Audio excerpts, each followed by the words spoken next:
This is the Vienna Senf series, What? Where we tackle a bit more serious issues in Vienna. We are talking with Eli today, who identifies as a homosexual guy, about what life is like in Vienna and Austria for the LGBT community beyond Pride. Hey everyone, this is me, Eli, chatting with Vienna Würstelstand tonight. I'm a cis man and a homosexual, but a very open-minded one. It's a huge event. It's a huge festival. Everybody's celebrating, everybody's dressing up. You don't have to be afraid what you wear on the streets or how to go to get coffee or whatever. It's very... I don't know, it feels like somebody pulls off the lid of something and a lot of gayness comes out and the whole LGBT community, everyone is suddenly interested in it. It's more than just like one event, it's like this huge letting everything out and having a green card for it and being like, yeah, you can, it's Pride, like whatever. So I think for all those people who suppress that feeling of expressing themselves, it is a freeing thing, and afterwards they go back to being, oh yeah, I have to watch out what I wear because I might get, which is the same with women when they go on the streets nowadays. Not just here, even though in Austria or especially in Vienna it's not the hot spot of the problem, because comparing it to other cities we're doing good. We really are. Just came back from abroad and I got punched on the streets for the very first time. Being ready to getting punched is kind of part of it. Yeah. Because you're provoking and it takes that provocation to get something out of it. Yeah, how do you mean you're provoking?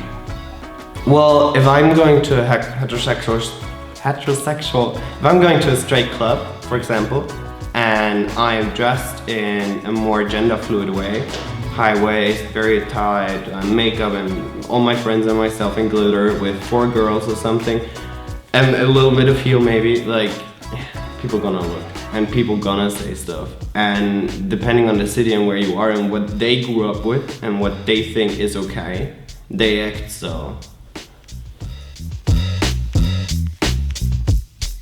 This year I kind of want to like pull everyone together that I know, throw them in a pot, drive there and be like, yeah, let's just stick around here and then go off.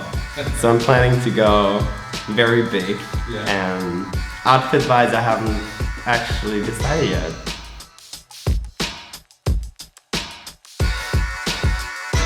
I would say some of them, not all of them. I have friends who express it freely, and I express it freely, and I demand my partner to do that as well, because I don't want to hide anything. I think, again, there are people who are not as, I would say, queer or whatever as I am or others are, who you look at might be questioning. So I think for a lot of people it would be kind of putting a spotlight on them that they are not used to. Because I used to getting looked at, even like all the weird ways. I entered the tram and I see 20 faces turning and being like, and I'm okay with that, you know, that's part of it. Yeah. But then also I'm okay with holding my partner's hand and walking down the street and people maybe pointing it out. I would definitely say pop culture has like a big influence, because if people see it, they don't project it within their mind as something weird or special or whatever. Because if you see 20 people kiss, the 21st person won't be a surprise. Well, first of all, I think the major point that the Pride in general is representing is that everyone and everybody is equal, and that being able to celebrate it should not be something that should be suppressed, because as you can see on Pride, it all comes back.